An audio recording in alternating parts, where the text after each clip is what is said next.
사도신경으로 신앙 고백하시겠습니다. 전능하사 천지를 만드신 하나님 아버지를 믿사오며 그 외아들 우리 주 예수 그리스도를 믿사 이는 성령으로 잉태하사 동정녀 마리아에게 나시고 본디오 빌라도에게 고난을 받으사 십자가에 못 박혀 죽으시고 장사한 지 사흘 만에 죽은 자 가운데서 다시 살아나시며 하늘에 오르사 전능하신 하나님 우편에 계시다가 저희로서 산자와 죽은 자를 심판하러 오시리라. 성령을 믿사오며 거룩한 공예와 성도가 서로 교통하는 것과 죄를 사하여 주시는 것과 몸이 다시 사는 것과 영원히 사는 것을 믿사옵나이다. 아멘. 찬송가 305장 찬송하시겠습니다.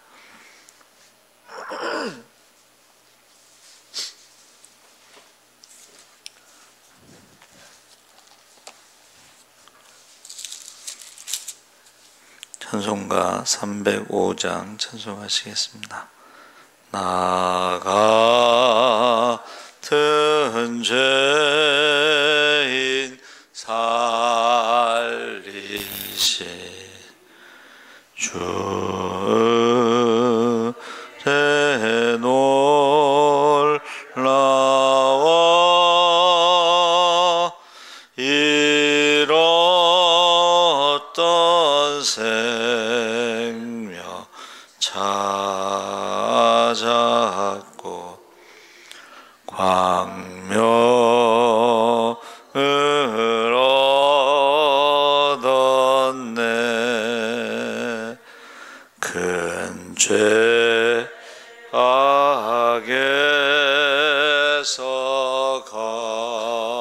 건지시 주 내 고마워 나 처음 믿은 그 시간 귀하고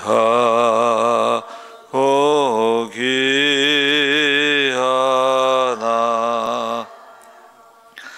이제껏 내가 산 것도 주님의 은혜라. 또 나를 장차 본향에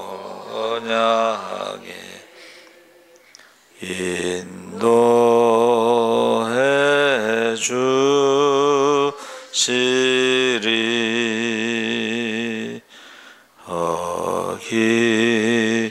거기서 우리 영원히 주님의 은혜로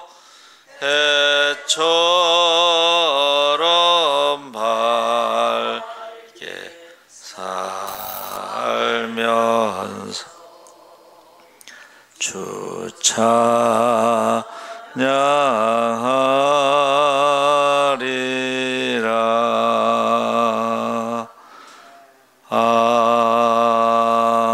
아멘. 하나님 말씀은 에베소서 2장 11절에서 12절 교독하겠습니다. 311쪽에 있습니다.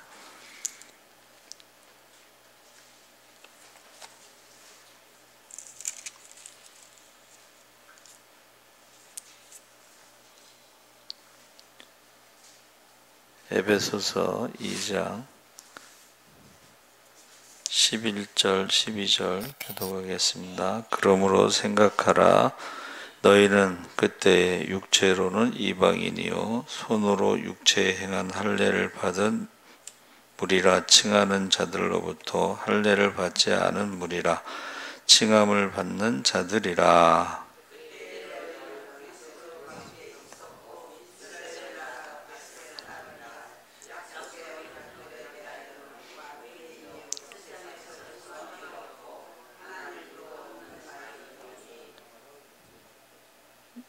13절 우리 다 같이 읽겠습니다. 이제는 절에 멀리 있던 너희가 그리스도 예수 안에서 그리스도의 피로 가까워졌느니라. 아멘. 할렐루야. 네, 좋은 아침입니다. 잘 오셨습니다.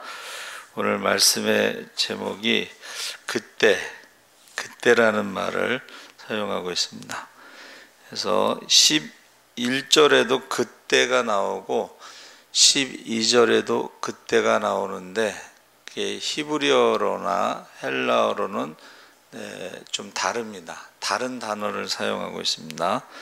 그래서 지금 에베소서 2장과 3장은 하나님께서 죄인들에 대한 구원 계획을 어떻게 성취해 가시는지를 알려주면서 구원받은 성도의 지위가 무엇이며 구원받은 성도의 공동체인 교회의 본질을 알려주고 있는데 2장 전반부에는 허물과 죄로 죽었던 죄인들이 하나님의 은혜로 구원받았음을 알려주고 있고 2장 후반부 오늘 본문에 구원받은 사람들이 예수님을 통해 하나님과 화평하고 사람들과 화평을 이루어 하나가 되는 교회를 알려주고 있습니다. 그래서 1절에 그러므로 생각하라. 자, 에베소서 2장 1절에 보니까 그러므로 생각하라. 너희는 그때 육체로는 이방인이요 손으로 육체에 행한 할례를 받은 무리라 칭하는 자들로부터 할례를 받지 않은 무리라 칭함을 받는 자들이라. 그러므로 생각하라에서 2장 본문과 연관성이 있음을 알려주고 있는데 2장 본문에 선한 일을 위해 지음을 받은 너희가 생각할 것은 다음과 같다 하면서 본문의 결론을 말하기 전에 바울이 먼저 너희의 과거를 상기시켜주고 있습니다. 과거의 상태에서 지금 에베소 교회와 에베소가 속한 소아시아 교회의 성도들을 가리키면서 사도 바울이 그때의 육체로는 이방인이요. 그래서 예수를 믿기 전에를 말하는 것입니다. 그러면서 부가적인 설명이 너희는 할례자, 유대인들로부터 무할례자라는 말을 들었던 사람들이다. 그러면서 너희에 대해서 12절에 5가지를 더 말하고 있습니다. 12절에 그때의 너희는 그리스도 밖에 있었다.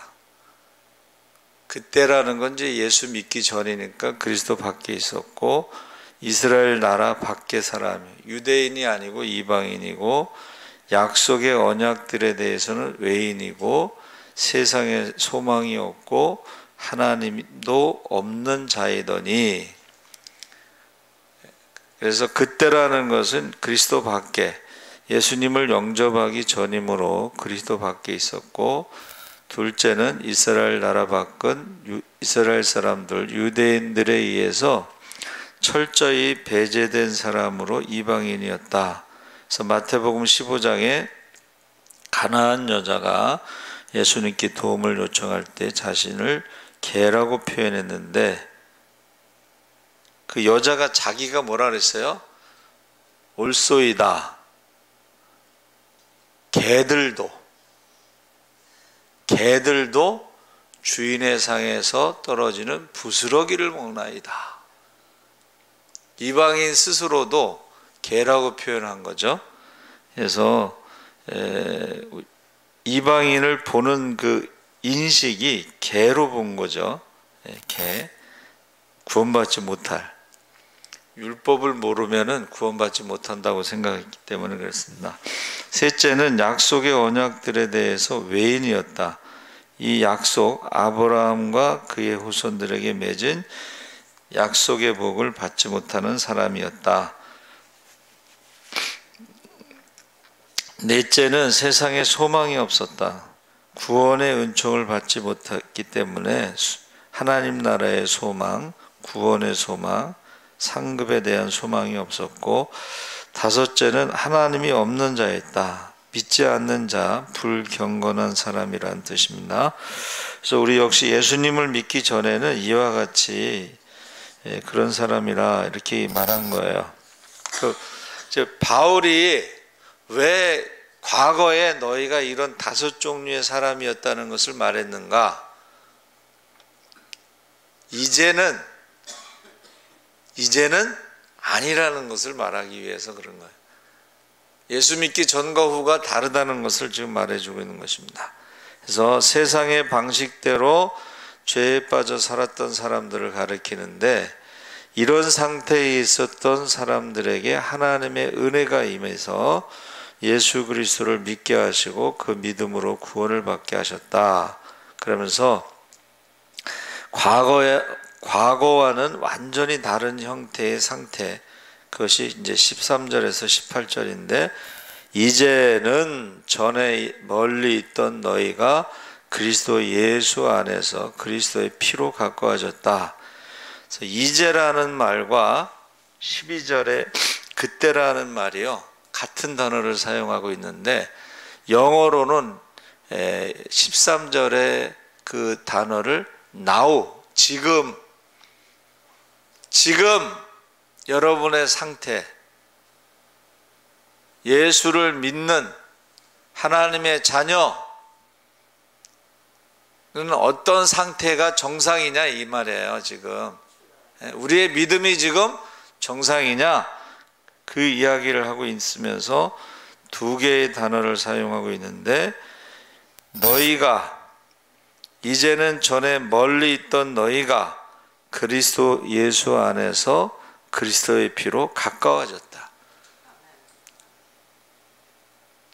주님의 몸된 교회의 한 지체가 되었다. 주님의 몸된 교회에 우리가 하나하나의 벽돌로 성전을 지은 사람들이다. 가까워졌다는, 한 몸이 되었다는 걸 말합니다. 한 몸, 형제고 자매고 예수의 피로. 그래서 전 세계에서 이제 예수 믿는 사람들을 모아놓으면요, 말이 안 통하잖아요. 근데 말이 언제 통하냐면은 예수를 만난 간증을 할 때 말이 통합니다. 그리고 사도신경 할 때 말이 통하고 예배 드릴 때 말이 통하는 거예요.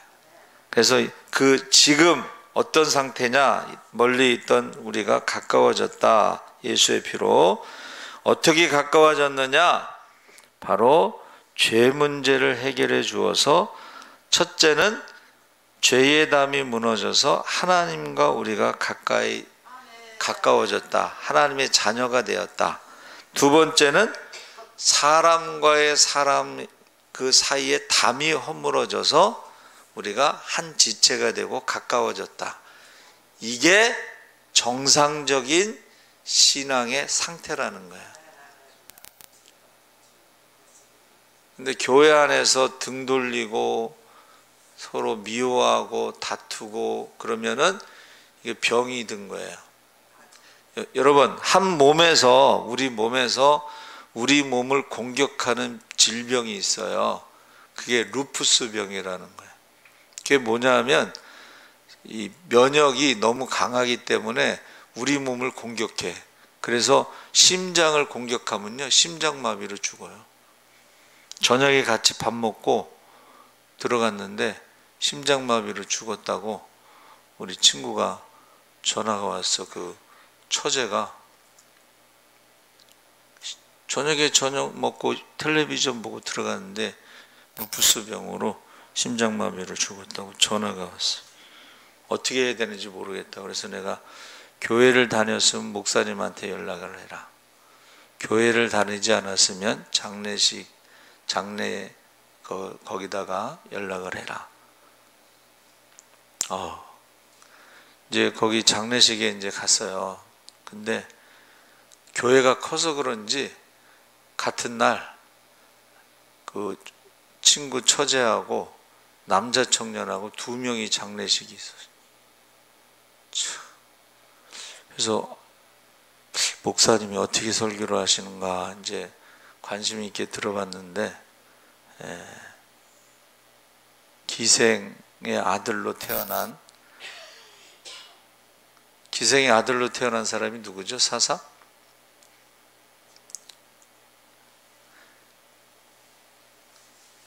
전쟁에서 승리하고 돌아올 때 첫 번째 나오는 사람을 번제로 바치겠다고 그러는데 외동딸이 나왔잖아. 그렇죠? 그 본문을 가지고 설교를 하는데 참 설교를 잘 하시더라고. 저 같으면은 동시에 같은 날 같은 그 교회 청년 둘이서 죽었으면 뭐라고 말하겠어요. 그렇죠? 설교를 잘 하셨어요. 제 기억으로는. 그래서 자, 14절에 보세요. 14절에 우리 한번 다 같이 한번 읽어보겠습니다. 시작. 그는 우리 화평이신지라 둘로 하나를 만드사 원수된 것 곧 중간에 막힌 담을 자기 육체로 허시고. 그래서 이 담을 헐어야 돼. 담을. 예? 우리가 예수를 믿는 정상적인 상태는 담을 헐어야 돼요. 그래서 꼭 우리 싸우고 나면은 교회 안 나온다는 사람이 많더라고. 그리고 모든 책임은 또 목사님 때문에. 나는 아무 말도 안 했는데 나중에 자기들끼리 싸우고서 교회 안 나온다 그러고 나중에 목사님 때문이라고. 왜 그런지 모르겠지만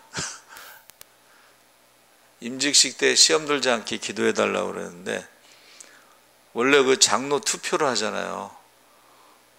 근데 자기가 떨어져 놓고는 술 먹고 와서 목사님한테 막 이 새끼 저 새끼 하면서 욕한다는 사람. 아직까지 우리 교회는 그런 사람은 없는데 들리는 소문에 의하면 와서는 욕을 안 하는데 다른 데서 술 먹고서 목사님 욕을 그렇게 하더래. 여러분 그게 다 들려요. 그래서 지금 14절에 우리가 한 몸이 되고 한 교회가 성전이 되고 그것은 어떻게 돼요?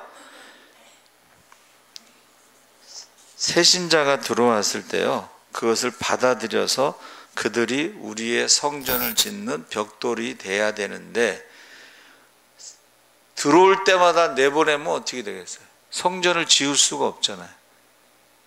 그렇죠? 벽돌을 헐어버리는 거야. 성전을 헐어버리는 거야. 근데 새신자가 들어왔을 때 제가 말씀을 묵상을 생각나는 게 뭐냐면 한번 따라해 보세요. 우리도 한때는 초보 운전자. 저도 초보 운전할 때 얼마나 잘못을 많이 했는지. 사당 사거리에서 좌회전을 하는데 버스 뒤에 따라가다가 신호가 바뀐 거예요.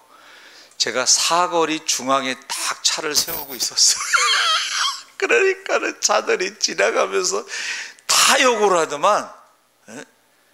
뭐 욕을 하는데 그냥 하는 게 아니고 막 창문을 열어서 막 몸을 한 반쯤 내놓고 막 이러면서 욕을 하는데 제가 딱 두 손을 모으고 그래서 그런 적이 있어요. 초보 운전. 신앙도요 초보가 있어요. 교회를 오래 다녔어도 성경 한 번도 안 읽은 사람들은 몰라요. 그래서 어느 권사님이 성탄절에 예수님이 어디서 태어나셨죠? 그랬더니 예루살렘에서 태어났다고 그래서 제가 얼마나 충격을 받았는지. 여러분 지금 벽돌 하나하나를 쌓아야 되잖아. 교회가 성전을. 그러면 하나하나 싸서 이렇게 예수의 피로 이렇게 올려야 되는데 그거를 갖다 내쳐버리면 벽돌을 무너뜨려버리면 성전을 지을 수가 없습니다. 그리고 15절에 법조문으로 된 계명의 율법을 폐하셨으니 이는 이 둘로 자기 안에서 한 세 사람을 지어 화평하게 하시고. 그래서 이 법조문의 율법을 피했다는 것은 예수님이 오시기 전까지 율법은 예수님의 그림자. 다시 말하면 율법을 통해서 우리가 하나님의 은혜가 필요한 죄인이라는 것을 깨닫는 거야. 자, 우리가 말씀을 많이 읽잖아요.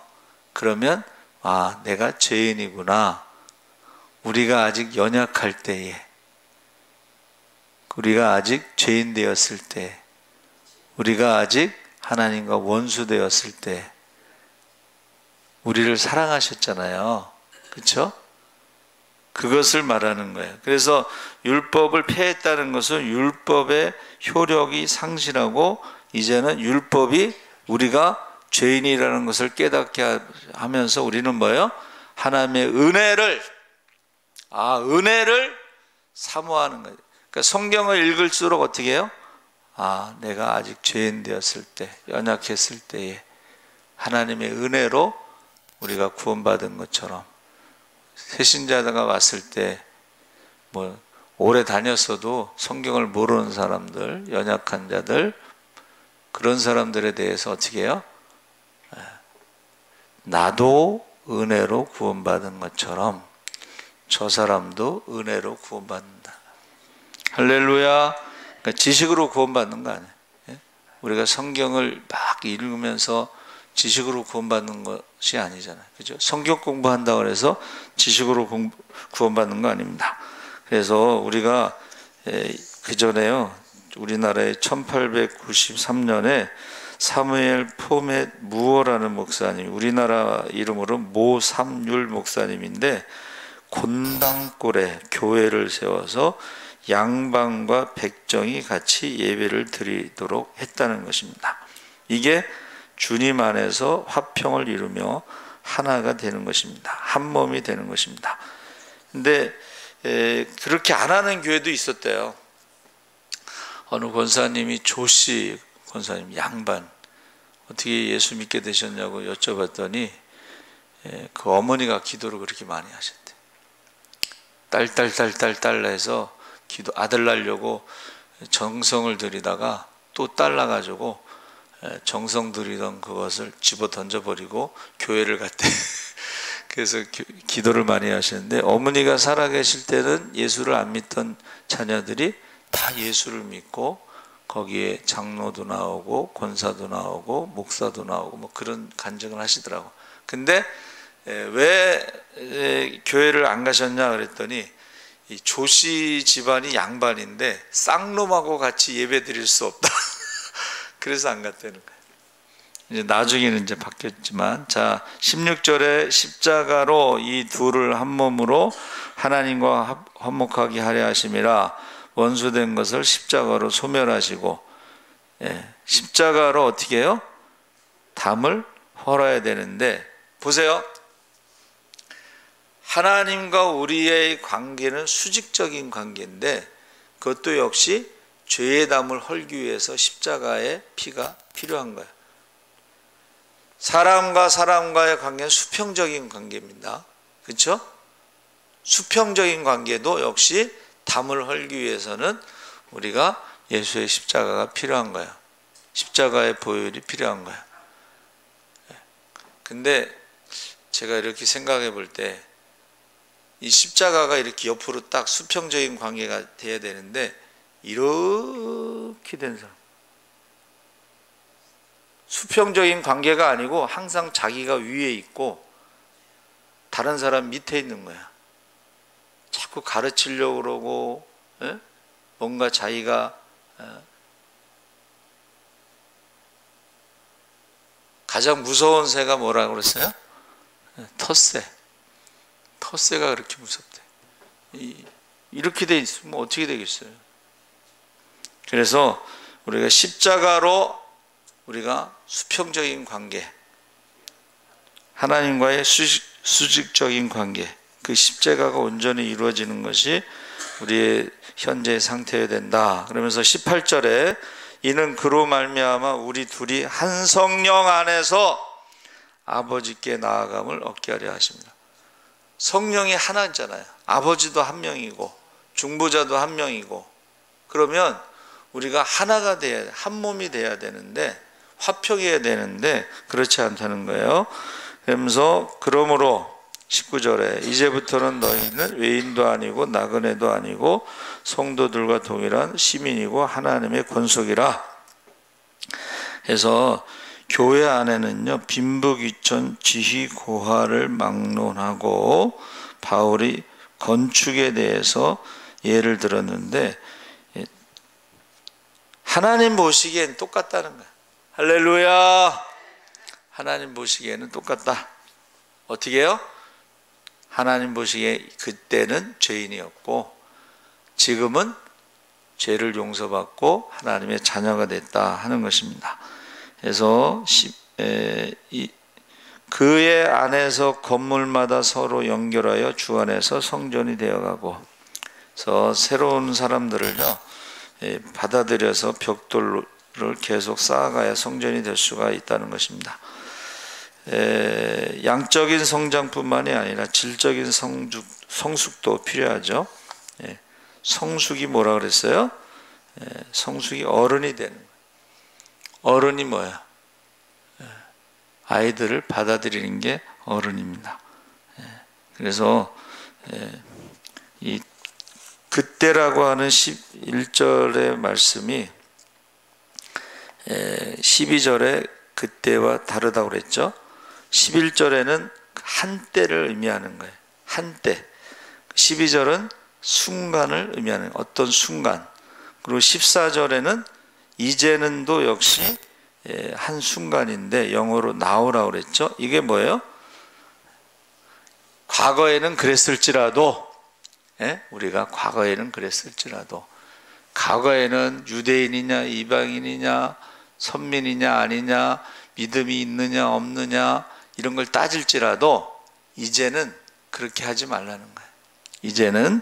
그래서 그 순간 전환점이 필요하다. 그래서 제가 전환점을 찾아봤어요. 그랬더니 변화, 전자가요 변화 이런 뜻이고, 바꾸다, 화는 바꾸다, 고치다 이런 뜻이에요.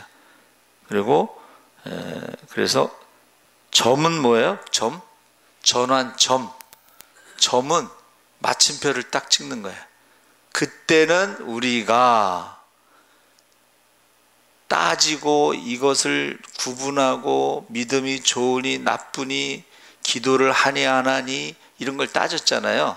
그것을 딱 이제는 마침표를 찍고 변화가 일어나야 된다 하는 것을 말하는 거예요.